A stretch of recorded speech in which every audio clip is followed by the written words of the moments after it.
بسم الله الرحمن الرحيم. أعزائي طلاب المرحلة الثانوية، إن شاء الله النهاردة معادنا مع الحصة الرابعة. الحصة الرابعة هي قاعدة الاستفهام. قاعدة الاستفهام من القواعد المهمة جدا المتداخلة في جميع أجزاء المنهج. هتريحنا السنة كلها وإحنا شغالين في الدروس، هتريحنا كل ما تجينا أداة يبقى يعتبر الأداة دي إحنا بناخدها كأنها ريفيزيون، كأنها مراجعة. تمام. بالنسبه بقى للنظام، هي الشرح بياخد نص ساعه. هشرح لك الاستفهام بالتفصيل، هتكتب وتبعت سكرين زي ما احنا متعودين، بس مش هحل نص ساعه تانية. مفيش هو نص ساعه بس. المفروض ان انا في نص ساعه تانية حل تدريبات، دي بتبقى في السنتر، بس في السنتر الطالب قدامي فانا عارف فهم او ما فهمش. اما في الاونلاين ما بحبش انا نظام الروتين، وانتوا عارفين نظامي مش هتكلم فيه. انا احب المتابعه الشخصيه، بمعنى ان انا هكتفي بالنص ساعه دول، ولكن كل طالب هيحل استفهام. طبعا هتحل من الكتاب اللي عندك، الكتاب اللي معاك هيبقى فيه استفهام، وما كانش طبعا لازم يكون فيه، ما كانش فيه انا هبعت لك تمارين وتحلها، واحل معاك جمله جمله. يعني هتبعت لي السكرينات واقول لك انت غلطت في كذا او ما غلطتش في كذا. تحل مثلا 100 جمله 200 جمله، وكانها حصه برايفت لكل واحد. اقول تاني، يبقى هتفهم هتشرح، يعني هشرح لك الاستفهام. معلش انا صوتي تعبان شويه. هشرح لك الاستفهام وانت هتسمعه وتكتبه، وبعد كده تحل تمارين عندك عشان تطبق الكلام ده، وتبعت لي سكرينات وانا هحل لك جمله جمله، او بمعنى صح هشوف انت صح في ايه يعني وغلطت في ايه. الغلط هصححه لك وافهمه لك على الخاص لكل طالب، مش هتاخر عن حد ابدا. لو حياتي كلها هتروح للطلاب انتوا عارفين يعني. خلاص اتفقنا؟ يبقى نروح نفهم الاستفهام دلوقتي، وبعد كده نحل تمارين في الكتاب. لازم حل التمارين، ما حلتش تمارين هيبقى فيها عقاب، ممكن يكون العقاب الخروج انك ما تكملش معايا. النقطة الثانية بالنسبة للكلمات، الكلمات ابعتها في ريكورد، لأن في كذا حد طلب إنها مش عايزينها فيديو، لأن يعني مش عايزين نفتح كل شوية الفيديو، عايزين ريكورد سهل كده والصور نفسها بتاع الكلمات. فإن شاء الله ده هيبقى هبعتها على الخاص لكل طالب، اللي هو إيه الكلمات في ريكورد والصور بتاعتها. يبقى الفيديو ده مش هنلاقي فيه الكلمات في الآخر. يلا بقى نشوف الاستفهام مع بعضينا. السلام عليكم ورحمة الله وبركاته. النهاردة زي ما اتفقنا مع بعضينا معادنا مع الاستفهام في كورس القواعد اللي احنا بنشتغل عليه، اللي هو التأسيسي اللي ينفعنا السنة كلها. الاستفهام عبارة عن 9 أدوات استفهام، 9 مهمين جدا جدا جدا. اكتب معايا وركز، وهنحل عليهم تمارين في الآخر إن شاء الله، وأي حاجة مش عارفها اسألني عليها. رقم 1 يا جماعة، 1 الاستفهام بهل. هو ازاي اسال بهل بالفرنساوي؟ ازاي وامتى اسال بهل؟ اكتب معايا رقم 1 الاستفهام بهل، ونستخدمه. اكتب ووريني الكتابه دي زي ما اتفقنا. ونستخدمه حينما تبدا الاجابه بكلمه وي او نو. يعني لما يكون عندنا جمله فيها وي مثلا، جيم لو فرانسي، نعم احب الفرنسيه. حلو جدا. ما دام الاجابه بدات بوي او نو، يبقى لازم اسال بهل. طيب يعني ايه كلمه هل؟ وفي كام طريقه؟ ركز معايا. في عندك عشان تسال بهل في 3 طرق. احفظ معايا. يبقى نكتب والاستفهام بهل هناك 3 طرق. الطريقه الاولى استخدام كلمه اسك. الكلمه دي يا جماعه معناها هل. اسك، ركز معايا، اسك معناها هل، بس ليها ملحوظه مهمه جدا. كلمه اسك دي ايه هي؟ تاتي بعدها الجمله مرتبه. يعني ايه مرتبه؟ يعني زي ما خدتها في اولى ثانوي، فاعل وبعد كده فاعل. ده اسمه ترتيب الجمله. ما ينفعش ابهدل الجمله بعد اسك واجيب الفعل قبل الفاعل. يبقى هقول ازاي بقى؟ هقول ايه؟ هقول اسك يعني هل. وطبيعي طالما قلت هل ما ينفعش اسال نفسي اقول هل انا احب الفرنساوي، ولكن ايه؟ هل انت. يبقى جو هتبقى تي. هل انت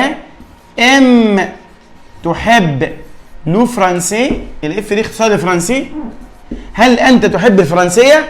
يبقى دي الطريقه الاولى. يبقى الطريقه الاولى هي يا جماعه 1 استخدام كلمه اسك يعني هل. طيب 2 افرض انت مش عايز تستخدم اسك دي، ينفع. الطريقة التانية اسمها تقديم الفعل على الفاعل. يبقى رقم 2 تقديم الفعل على الفاعل، مجرد ما تقدم الفعل على الفاعل ده اسمه استفهام بهل.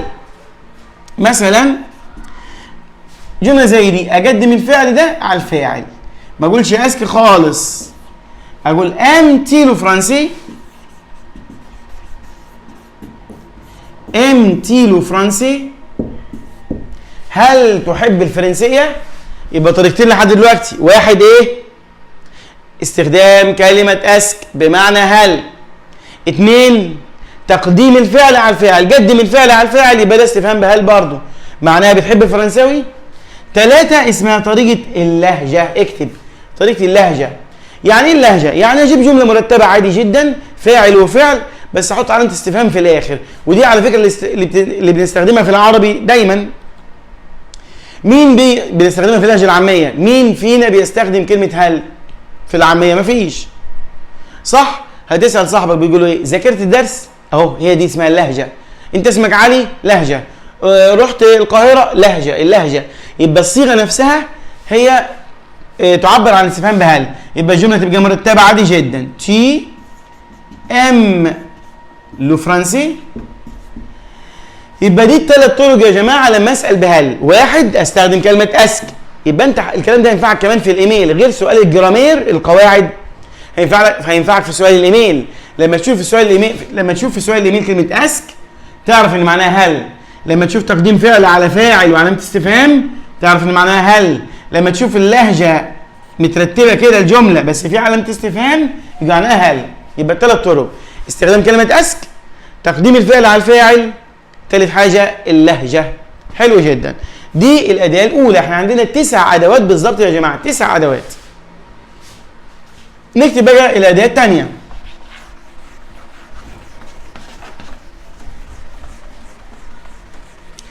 النهارده إن شاء الله هنتكلم عن الاستفهام بالتفصيل، يعني وبمنتهى الهدوء والبساطة، بس انتوا محتاج منكم حاجة واحدة بس، تركزوا، ما حدش يسرح.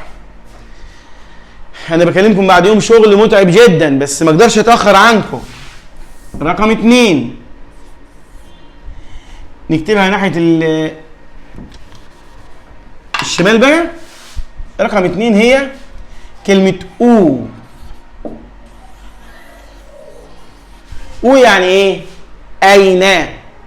او يعني اين للسؤال عن المكان، اكتب اين للسؤال عن المكان. طيب يبقى لما تشوف مكان مثلا جو في او كلوب، انا اذهب الى النادي، عايزين نسال على النادي، النادي ده مكان.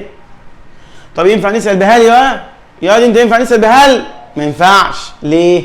مفيش وي ولا نو هنا. عارفين لو في وي او نو نسال بهل عادي جدا.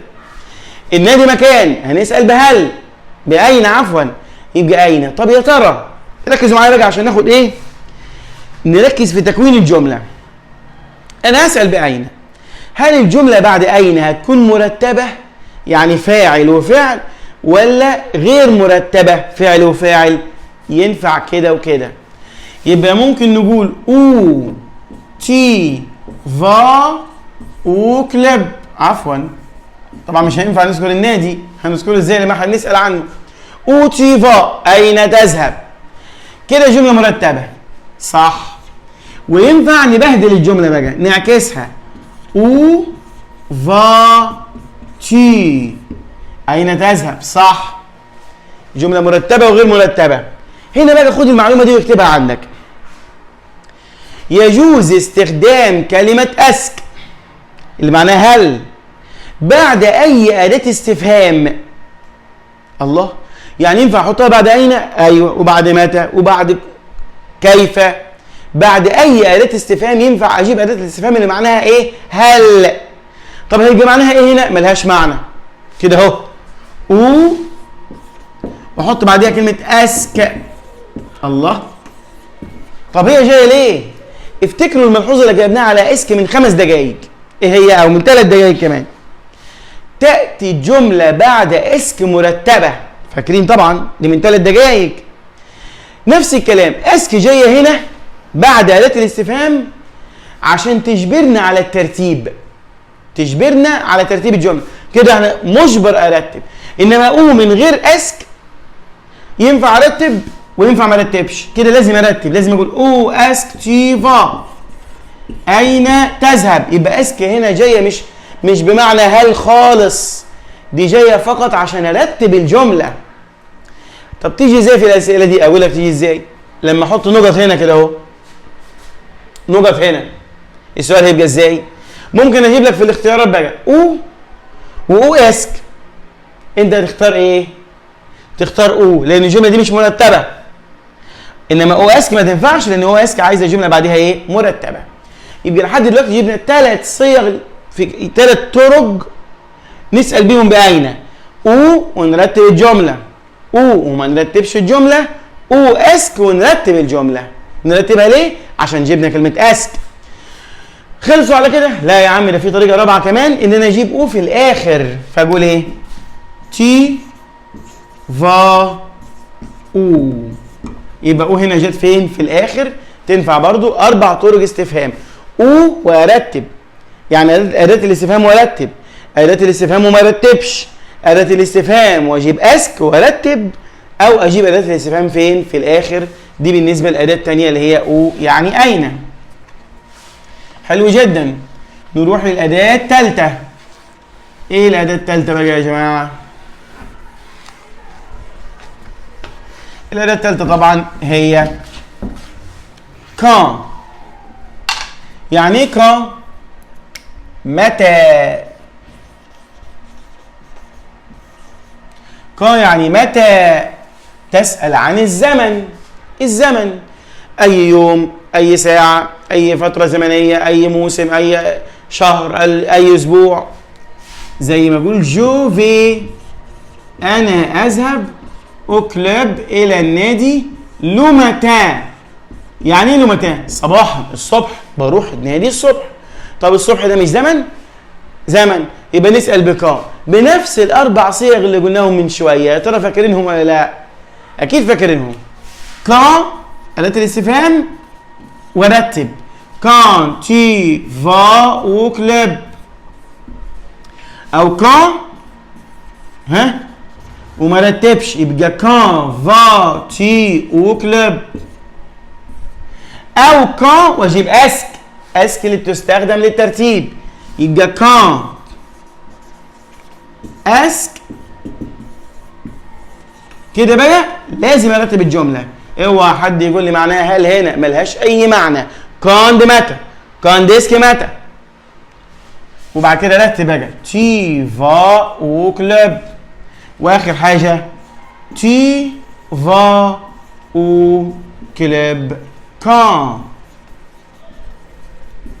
يبقى جبنا كان ورتبنا، كان وما رتبناش، كان اسك ورتبنا، وجبنا كان في الاخر.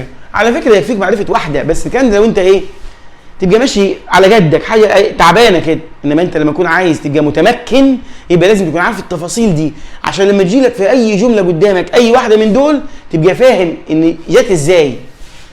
خلصنا من اداه الاستفهام الثالثه، نروح لاداه الاستفهام الرابعه. يبقى خدنا الاستفهام بهل، ادي 1 2. الاستفهام باين 3. الاستفهام بمتى. نروح لرقم 4. 4 كي. كي اللي بحرف الاي دي، الاي اللي هي اي بالانجليزي، معناها من. للعاقل. بص يا جماعه، اول ما تشوف عاقل كي، بس ليها ملحوظه مهمه جدا جدا جدا، واكتبها عندك. حرف الاي اللي هو الاي لا يحذف اذا جاء بعده متحرك. دي مهمه جدا. مثال: جيم احب مون بير، ابي عاقل. يبقى السؤال كي ام تي. ونفس الكلام برضو، ارتب وما ارتبش كله ينفع. كفايه بقى صيغه واحده، احنا فهمنا الطريقه خلاص. نركز على الملحوظه هنا، بعدها متحرك اهو، اوعى تشيل دي. يعني لما يجي لك اختيارات كو وكي ما تقوليش لا انا هختار دي عشان دي متحرك، غلط. لازم تختار كي دي عشان ده عاقل. يبقى رقم 4 سهلة جدا. كي تسأل عن العاقل تتحط في الآخر عادي جدا. ما احنا خدنا في سنة أولى كي سي كي من هذا. دي أداة الاستفهام الرابعة. نروح للأداة الخامسة.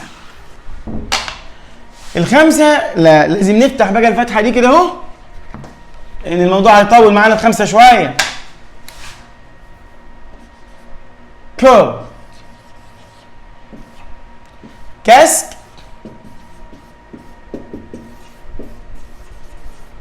كوا. شوف بقى دي الأداة الوحيدة اللي ليها 3 معاني، والأداة الوحيدة اللي هي لما تكون في الأول بيكون ليها شكل ولما تكون في النص أو في الآخر بيكون ليها شكل تاني. احنا الأداة الأولانية أو التانية أين حطيناها في الأول وفي الآخر ما تغيرش شكلها. كان متى نفس الكلام، كي نفس الكلام. دي لأ، دي ودي يجوا في الأول أما دي تيجي في الآخر. مثال جو روجارد، أنا أشاهد لو فيلم. الفيلم عاقل ولا غير عاقل؟ غير عاقل. يبقى ما ينفعش نسأل بمن، نسأل بماذا. حلو. ماذا بقى؟ أي واحدة من دول معناهم ماذا يا جماعة، ترجموه.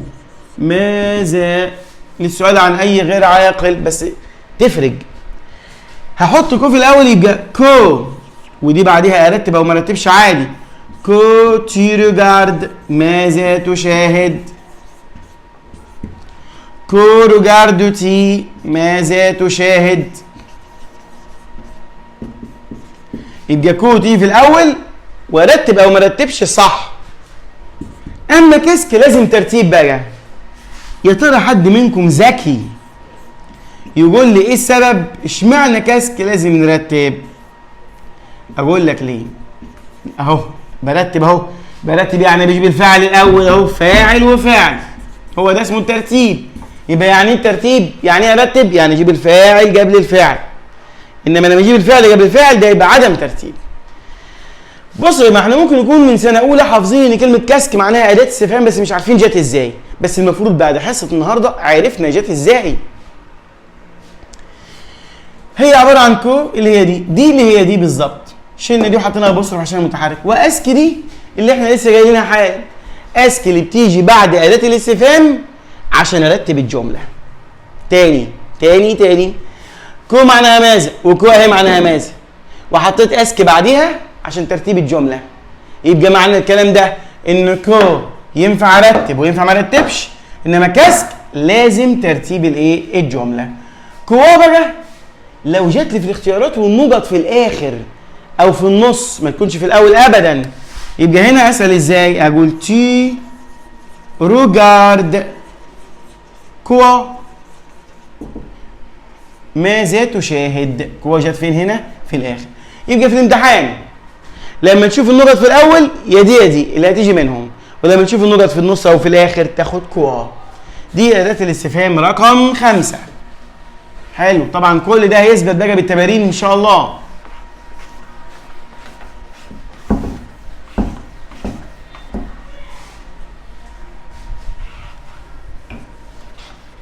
نروح للأداة الستة رقم 6. كومون.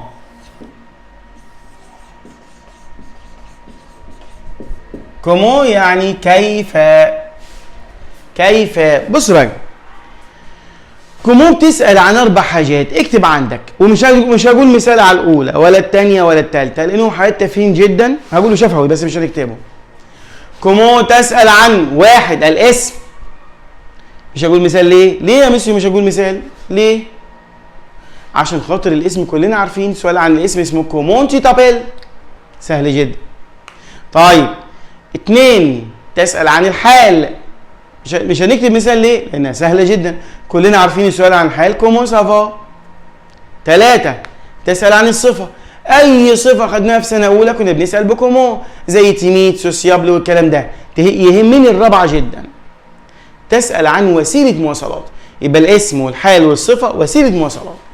لما أقول مثلا جو في، أنا أذهب، أو كلوب إلى النادي، اون تاكسي، وسيله مواصلات اهو، يبقى نسال بايه؟ كومون. خلاص احنا دلوقتي بقى عندنا خبره مدتها حوالي ربع ساعه. ايه هي؟ ان كومون ينفع ارتب، كومون تي فا او كليب ينفع ما رتبش، كومون فاتي او كليب كيف تذهب للنادي، وينفع اجيب اسك بعد كومون تاسك وارتب تي فا او كليب، وينفع اجيبها في الاخر تي فا او كليب كومون. خلاص كل شيء بعضيه، خلاص اتفهمت وبقت سهله جدا. يبقى لما نشوف وسيله مواصلات تسال بكومون، وهي دي اللي بتيجي في ثالثه اكتر وفي ثانيه اكتر، انما اولى بتركز اكتر على ايه؟ على الاسم والحال والصفه. نروح لرقم كام؟ 7. كومبياندو. هانت. كومبياندو يعني كم عدد. كومبياندو فيها حاجتين مهمين جدا، لازم يجي بعديها المعدود جمع، دي الحاجة الأولى. والحاجة الثانية الدودي لا تضغم. ما تضغمش أبدا. يعني إيه تضغم؟ يعني ما تتجمعش بالرغم إن يجي بعدها جمع، ولكن لو جه بعدها متحرك ممكن تبقى أبوستروف عادي جدا، بنكتب. إذا جاء بعدها متحرك تصبح دي أبوستروف. حلو. مثال لما أقول جي تروا أمي، عندي 3 أصدقاء. عدد ده ولا مش عدد يا أولاد؟ عدد ولا مش عدد يا بنات؟ عدد. نسأل عن العدد بإيه؟ كومبياندو. يبقى نقول كم عدد الأصدقاء. بص بقى لازم يجي بعدها المعدود. بص مش هجمع دي بقى، بالرغم ان الأصدقاء جمع هقول كومبياندو أبوستروف.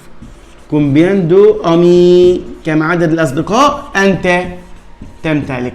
هنا بقى هتجيلك اختيارات كتير هنا، اوعى تختار دي ابدا بعد كومبيان، اوعى تجمع يا دو يا دي ابوستروف. اداه سهله جدا جدا. رقم 7. نروح للاداه قبل الاخيره اللي هي ايه؟ افتكروا معايا، فكروني، قولوا لي بسرعه. بوركوا معناها لماذا. امتى بقى استخدم لماذا دي؟ اكتب عندك لماذا وتسأل عن السبب. تسأل عن الايه؟ السبب. ونستخدمها حينما نجد في الإجابة إحدى هذه الكلمات الثلاثة. يا إما تلاقي بور زائد مصدر، يا إما كار زائد جملة كاملة، يا إما بارسيكو زائد جملة كاملة. 3 حاجات: بور مصدر، كار وجملة، بارسيكو وجملة. مثال جو. طيب نجيب مثال زي ما بيجي في الامتحان بالظبط. بص نقط تي فا او كلوب. انا بركز على جمله واحده بس ثابته ما بغيرهاش عشان تركز على اللي حواليها، اللي هو اللي بجيبه هنا في المكان الزمان. بور جوي لكي العب. بص بقى كلمه من الثلاثه ولا مفيش؟ اهي دي طريقتها في الامتحان، ودي مهمه جدا جدا جدا. اكتب عليها بوركوا، هام ومتوقع دايما، من اهم الادوات دي. في بور بس تختار في الاختيارات بوركوا وانت مغمض على طول، او يقول لك كار جيم جوي لان كار بعدها جمله، لانني احب ان العب. يبقى لما تشوف حاجه من الثلاثه دول اختار بوركوا على طول.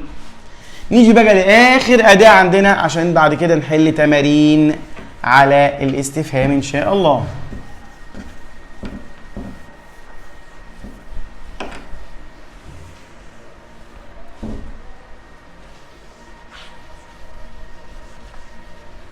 اخر اداه عندنا يا جماعه هي كل. كل بقى دي بانواعها.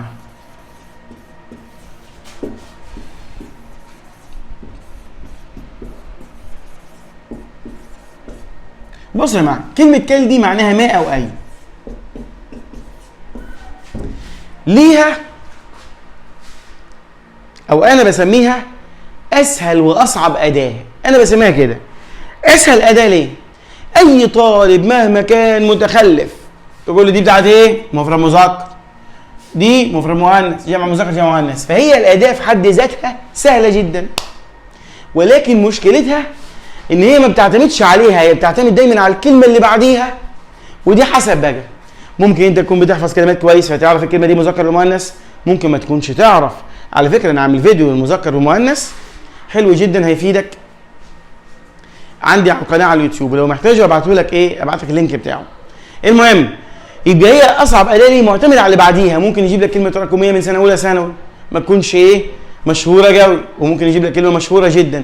فهي دايما تعتمد على وضع السؤال، يا ترى اجيب كلمه سهله ولا صعبه، على حفظك للكلمات بالاداه، هل انت حافظ كلمات مذكر ومؤنث ولا لا.